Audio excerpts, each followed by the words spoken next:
हिमालय की तलहटी में बसा था चंद्रपुर नामक राज्य। हरे भरे खेत, खिलते हुए फूल और ऊंचे ऊंचे पहाड़ इस राज्य की प्राकृतिक सुंदरता को चार चांद लगाते थे।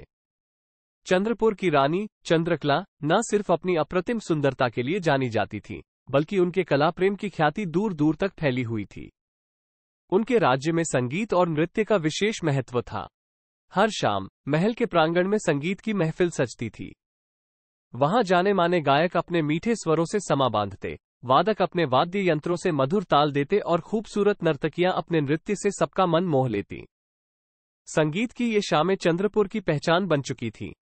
लेकिन एक दिन अचानक चंद्रपुर से संगीत लुप्त हो गया, मानो किसी जादूगर ने अपना जादू चला दिया हो। वीणाओं से अब कोई मधुर झनकार नहीं आती थी, ढोल की गूंज पहाड़ों में नहीं गूंजती थी और गायकों के कंठों से कोई स्वर नहीं निकलता था। यहां तक कि पक्षियों का कलरव भी सुनाई देना बंद हो गया था। चंद्रपुर का वातावरण अजीब सी सन्नाटे से भर गया था। रानी चंद्रकला इस अजीब घटना से बहुत परेशान थी। उन्होंने राज्य के सभी विद्वानों, संगीतकारों और नर्तकियों को दरबार में बुलाया। दरबार में हर किसी के चेहरे पर परेशानी के भाव साफ झलक रहे थे। विद्वान और कलाकार इस अचानक हुए घटनाक्रम का कोई कारण नहीं समझ पाए।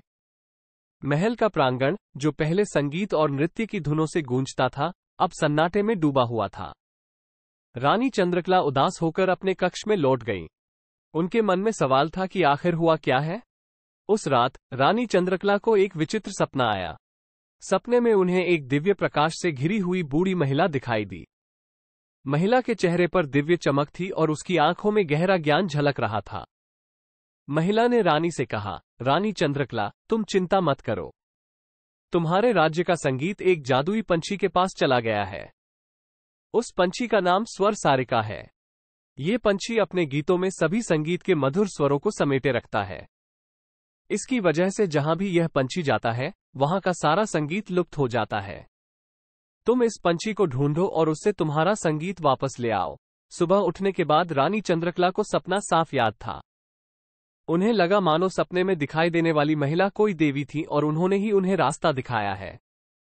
उन्होंने तुरंत अपने सबसे विश्वासपात्र सलाहकार विद्यापति को बुलाया। विद्यापति एक बुजुर्ग व्यक्ति थे, जिन्हें प्राचीन ग्रंथों का अच्छा ज्ञान था। रानी ने उन्हें अपना सपना सुनाया।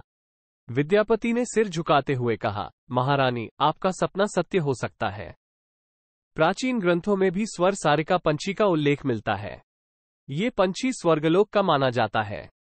कहा जाता है कि इसके गीतों में इतना जादू होता है कि जिसे भी सुन ले वो मंत्रमुग्ध हो जाता है और बाकी सभी संगीत फीके पड़ जाते हैं। रानी चंद्रकला ने दृढ़ निश्चय किया कि वो स्वर सारिका पंछी को ढूंढकर अपना खोया हुआ संगीत वापस ले आएंगी। उन्होंने राज्य के सबसे अनुभवी शिकारी धीर को बुलाया और उसे स्वर सारिका पंछी के बारे में बताया। धीर ने रानी को बताया कि जंगल के बुजुर्गों की कहानियों में इस पंछी का जिक्र जरूर है। माना जाता है कि यह पंछी हिमालय के सबसे ऊंचे पर्वत शिखर पर स्थित गुफा में रहता है।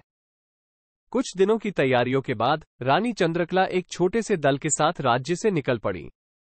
उनके दल में धीर के अलावा कुछ वीर योद्धा और रानी की सबसे विश्वासपात्र दासी सुमन भी थी। उनकी यात्रा कठिन थी।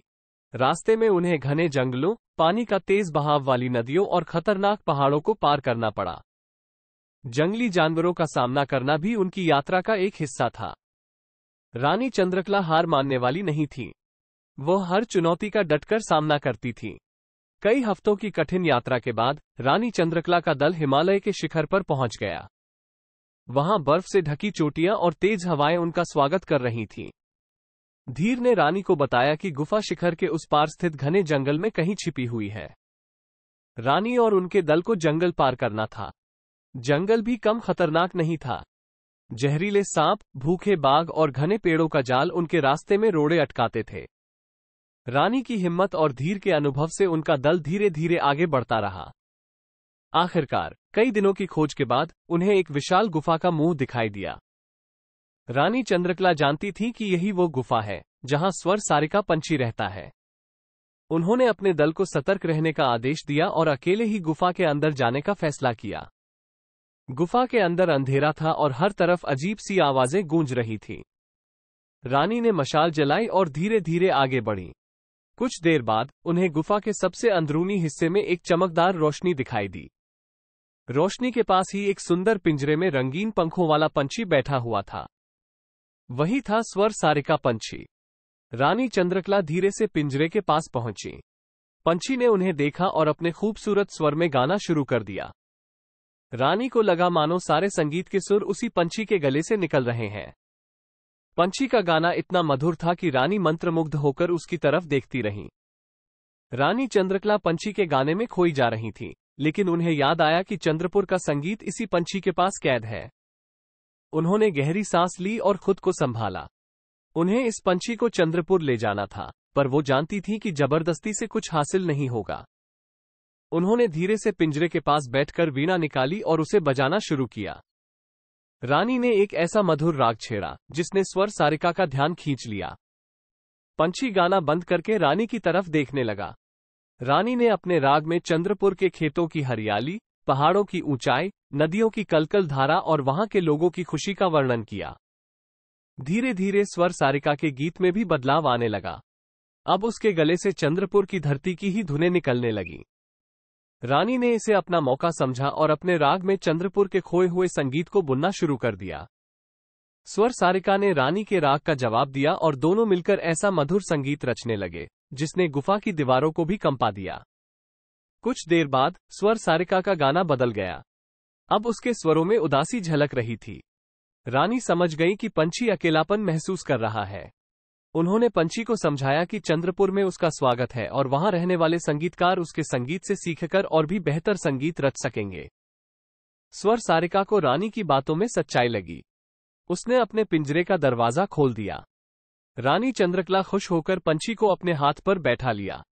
स्वर सारिका ने फिर से गाना शुरू किया। इस बार उसके गीत में खुशी की झनकार थी। गुफा से बाहर निकलकर रानी ने अपने दल को स्वर सारिका के बारे में बताया। सब लोग खुशी से झूम उठे। धीरे धीरे वे चंद्रपुर की ओर वापस चल पड़े। रास्ते में भी स्वर सारिका गाता रहा और उसके मधुर स्वरों ने पहाड़ों को भी झूमने पर मजबूर कर दिया। कई दिनों की यात्रा के बाद आखिरकार चंद्रपुर नजर आया। चंद्रपुर के लोग, जो हफ्तों से सन्नाटे में जी रहे थे, अचानक पहाड़ों से आते हुए मधुर संगीत को सुनकर चौंक गए। ये स्वर सारिका का गाना था, जो उनके खोए हुए संगीत को वापस ला रहा था। रानी चंद्रकला के महल पहुंचते ही पूरे चंद्रपुर में खुशी की लहर दौड़ गई। स्वर सारिका को एक सुंदर पिंजरे में महल के बगीचे में रखा गया। पूरे राज्य के संगीतकार स्वर सारिका के पास आकर उससे सीखने लगे। चंद्रपुर में एक बार फिर से संगीत की महफिलें सजने लगी। स्वर सारिका अपने गीतों से चंद्रपुर के संगीत में नई ऊंचाइयां लाया। रानी चंद्रकला ने चंद्रपुर को न सिर्फ उसका खोया हुआ संगीत वापस दिलाया, बल्कि उसे और भी समृद्ध बना दिया। रानी चंद्रकला की कहानी पूरे देश में फैल गई और उन्हें कला और संगीत की संरक्षक के रूप में जाना जाने लगा।